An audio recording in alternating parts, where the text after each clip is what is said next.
Assalamualaikum warahmatullahi wabarakatuh. Ada 3 ayunan yang dipakai untuk bermain, satu ayunan. Tapi mengapa ya 2 ayunan lain itu ikut bergerak? Nah, ini apa sebabnya? Karena adanya resonansi. Nah, apa itu resonansi? Akan kita pelajari di video ini. Di mana di video resonansi ini merupakan materi yang dipelajari pada bab getaran, gelombang, dan bunyi dalam kehidupan sehari-hari, yang dipelajari antara lain oleh anak-anakku siswa kelas 8. Baik, kita mulai ya. Apa itu resonansi? Nah, resonansi itu kan peristiwa ikut bergetarnya suatu benda karena ada benda lain yang bergetar. Betul tidak? Di ayunan tadi kalian perhatikan, yang bergerak hanya satu ayunan, tapi yang lain ikut bergetar. Artinya apa? Bahwa ayunan lain itu mengalami resonansi. Apa itu? Bergetarnya suatu benda karena ada benda lain yang bergetar. Asal di sini mempunyai nilai frekuensi yang sama. Jadi pada ayunan tersebut mempunyai frekuensi yang sama. Nah, apa itu frekuensi? Frekuensi di bab yang lalu sudah saya jelaskan bahwa frekuensi adalah banyaknya getaran, bisa juga gelombang yang terjadi tiap sekon, di mana frekuensi itu diberi lambang F, satuannya Hertz. Frekuensi ini dipengaruhi oleh panjang tali. Nah, semakin besar panjang tali, semakin kecil frekuensinya. Nah, ini apa maksudnya kalau mempunyai frekuensi yang sama? Coba perhatikan, di bawah ada gambar bandulan. Sebelah kiri yang panjang talinya sama adalah pada huruf B dan D sama, sedangkan yang lainnya A, C, E sama. Berarti mana nih yang mempunyai frekuensi yang sama?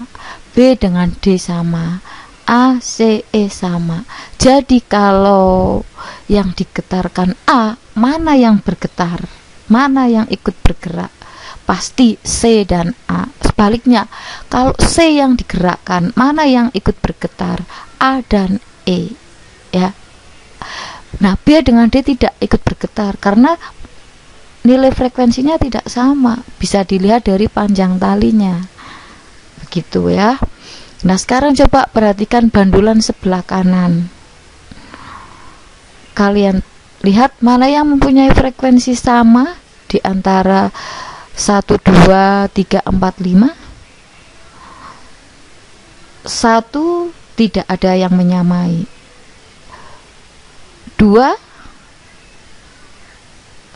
sama ya dengan nomor 4, ya enggak? Nomor 3 tidak ada yang sama, 5 juga tidak ada yang sama. Jadi kalau misalkan 1 saya getarkan, semuanya tidak bergerak karena tidak mempunyai resonansi frekuensi sama. Tapi sebaliknya, kalau bandul nomor 2 kita gerakkan, kita getarkan, nomor 4 pasti ikut bergetar. Jelas ya? Jadi syarat untuk terjadinya resonansi adalah harus mempunyai nilai frekuensi sama. Ya, jadi seperti ayunan tadi. Kenapa yang lain tidak digerakkan? Ya, ada 3 ayunan, yang satu digerakkan, yang lain ikut bergetar karena panjang tali ayunan itu sama, jadi ikut bergetar. Karena resonansinya karena apa? Frekuensinya sama. Jadi ayunan yang lain terjadi resonansi. Oke ya. Jelas ya anak-anak tentang resonansi? Nah, contoh yang lain adalah garpu tala. Ada 2 garpu tala. Nah, di mana garpu tala yang satu diberi getaran, dipukul kan bergetar, maka garpu tala yang lain ikut bergetar.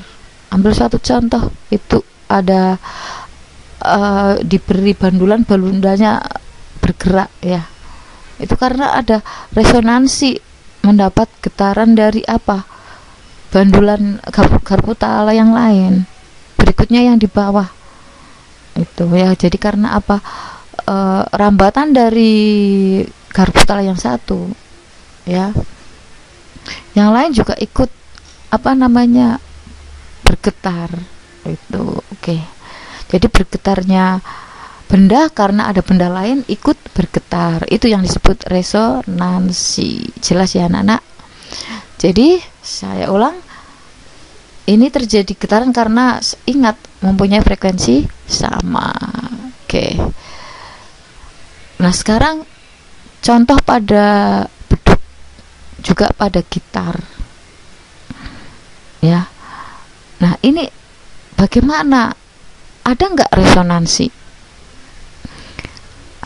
Ya, ada nggak resonansi? Perhatikan, kulit sapi, ya, beduk itu kan di dalamnya ada rongga, kemudian ditutupi dengan kulit sapi. Nah, kulit sapi itu pada saat dipukul berarti kan bergetar. Nah, getarannya ini sama dengan frekuensi udara yang ada di dalam ruang beduk. Jadi ruang beduk ini terjadi bergetar, ada resonansi, ya, bergetarnya ruang di dalam beduk karena ada getaran di kulit sapi itu, ya. Berarti itu adalah resonansi di kolom udara, di ruang beduk, berarti ada di ruang udara, di kolom udara. Gitar juga sama, gitar dimainkan dengan cara dipetik, nah akan menghasilkan suara yang nyaring. Nah ini mengapa? Udara di dalam kotak gitar ini beresonansi. Jadi udara di dalam kotak juga bergetar. Getaran di dalam kotak itu kan kalau merambat ke telinga, disampaikan ke otak kan diterjemahkan dalam bentuk bunyi, ya kan. Nah ini karena apa? Udara yang bergetar atau bunyi, ya, kalau kita dengar dalam bentuk bunyi itu karena apa? Udara di dalam kotak itu beresonansi, ya, bergetar. Getar ini bunyi kalau diterjemahkan di otak. Kenapa bergetar? Karena ikut-ikutan gitar yang dipetik, yang dimainkan. Nah itulah resonansi di kolom udara, di ruang udara itu. Kalau di beduk, di ruang beduk, ya, tapi kalau di gitar jadi ruangnya gitar. Nah ini bagaimana resonansinya pada ruang udara atau yang kita sebut kolom udara terjadi bagaimana? Perhatikan, ada gelas diisi air, kemudian misalkan diberi Garbutala, digetarkan, ya, berarti Garbutala dibunyikan, dipukulkan, kemudian didekatkan ke bibir gelas. Apa yang terjadi? Perhatikan, ya, Garbutala kan mengeluarkan getaran. Di sini di kolom udara yang tidak terisi air akan terjadi resonansi. Jadi yang bergetar adalah udara yang ada di gelas yang tidak terisi air. Jadi di kolom udaranya. Dalam bahasa fisikanya resonansinya diberi simbol L, ya. Jadi L ini adalah panjang kolom udara. Jadi udaranya yang beresonansi. Itu kolom udaranya yang tidak terisi air.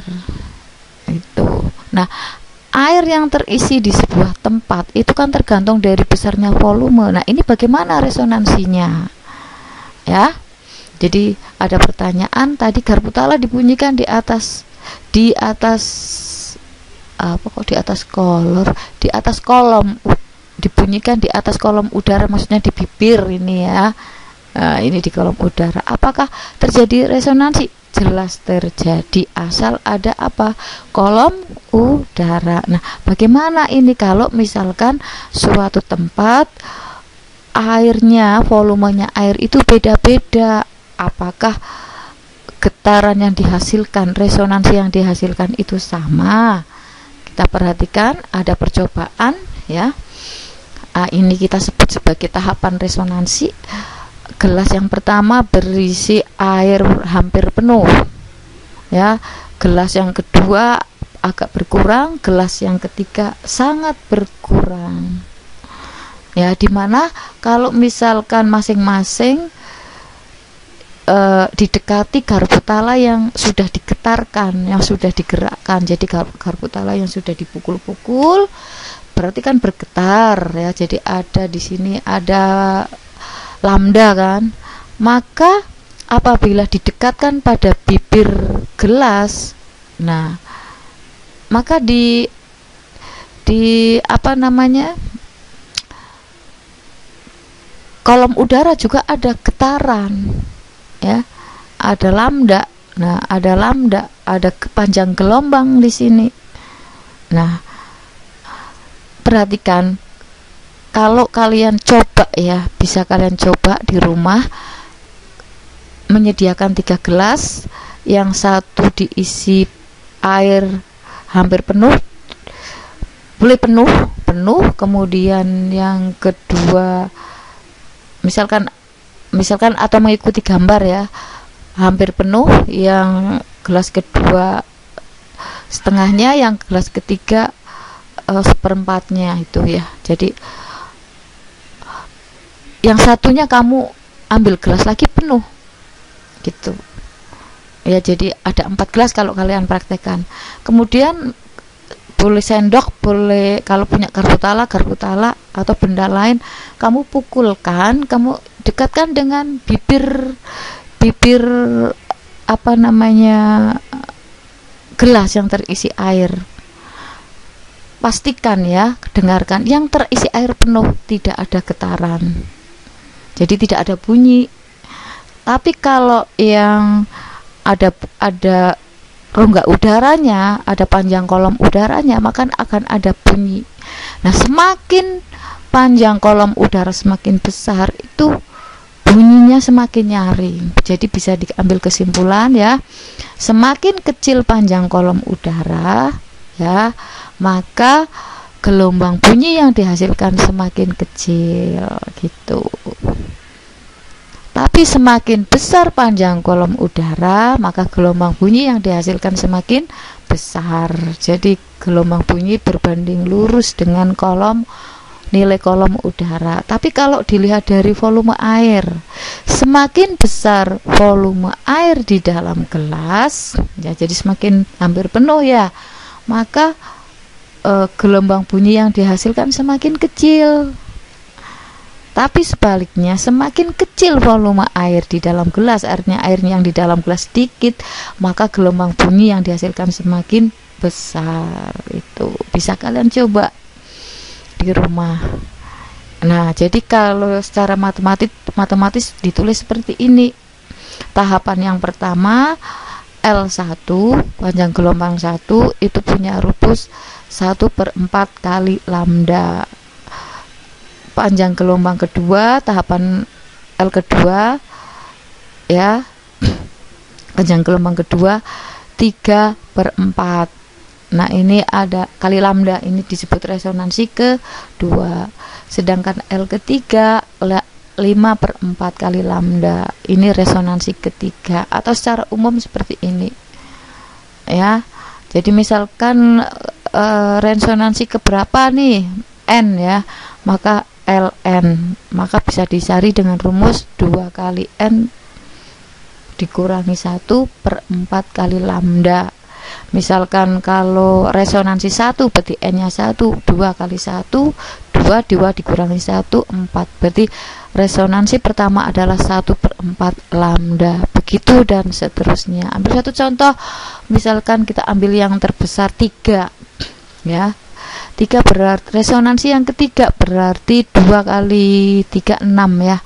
6 dikurangi 1 5, berarti 5/4 kali lambda. Jadi resonansi ketiga L ketiga panjang kolom ketiga adalah 5/4. Itu untuk resonansi yang ketiga. Oke, kita coba latihan soal.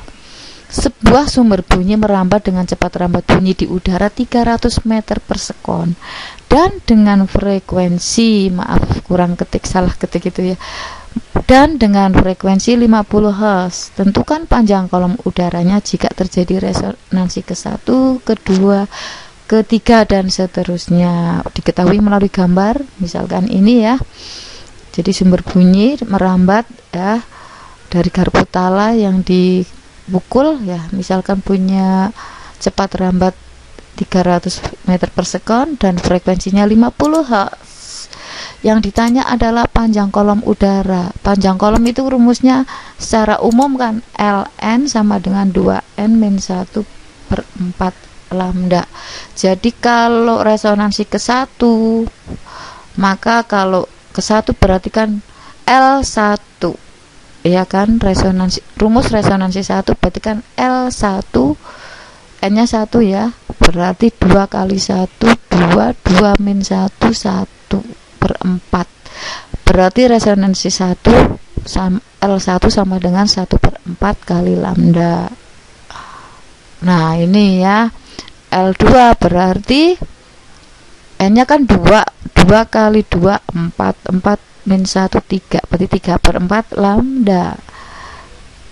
Tahap ketiga, L yang ketiga, resonansi yang ketiga misalkan kan ya, L nya 3 berarti N nya kan 3, 2 kali 3 6, 6 min 1 5, 5/4 lambda. Oke ya. Nah yang ditanya kan panjang kolom udara. Di sini punya rumus untuk ke 1, L1 sama dengan 1/4 lambda, berarti kan harus punya nilai lambda. Ingat, lambda itu punya rumus V kali frekuensi ya. Nah bisa dicari V per cepat rambat dibagi frekuensi, itu lambdanya ya. Kita masukkan aja untuk mencari lambda. Cepat rambatnya V kan 300 meter per sekon dibagi frekuensinya 50 Hz, maka lambda ketemu 6 meter. Kita masukkan aja untuk resonansi 1. Nah 6/4 ya kan, 6 kali 1/4 lambdanya 6, berarti kan 6/4, lambdanya 6 kali 1 6, 6/4. Nah 6 dibagi 4 kan 1,5 meter. Jadi maksudnya di sini adalah saat terjadi resonansi pertama itu saat panjang kolom udaranya 1,5 meter, itu untuk resonansi 1. Bagaimana dengan resonansi 2? Lambdanya berapa? 6 ya, 6 kali 3 18/4. Nah 18/4 ya kan, jadi 4,5 meter panjang ke kolom udara yang kedua pada resonansi yang kedua. Sekarang yang ketiga. Yang ketiga panjang gelombangnya atau lambda kan 6 kali 5 30 ya kan, 30/4. Nah 7,5 meter. Nah mana ini yang paling tinggi frekuensinya? Adalah yang 3 ya kan. Nah, jadi bisa diambil kesimpulan semakin besar nilai panjang kolom udara, frekuensinya semakin tinggi, yaitu yang ini, yang panjang kolom udara yang ketiga. Jadi kalau pengen membuat suara yang besar dalam suatu alat dalam bentuk tabung, jadi kolom udaranya harus diperluas. Itu kesimpulan dari resonansi. Paham anak-anakku kelas 8 ya khususnya. Semoga video ini bermanfaat kalian untuk belajar lebih giat lagi tentang IPA. Oke, terima kasih, sampai jumpa pada berikutnya. Terima kasih. Wassalamualaikum warahmatullahi wabarakatuh.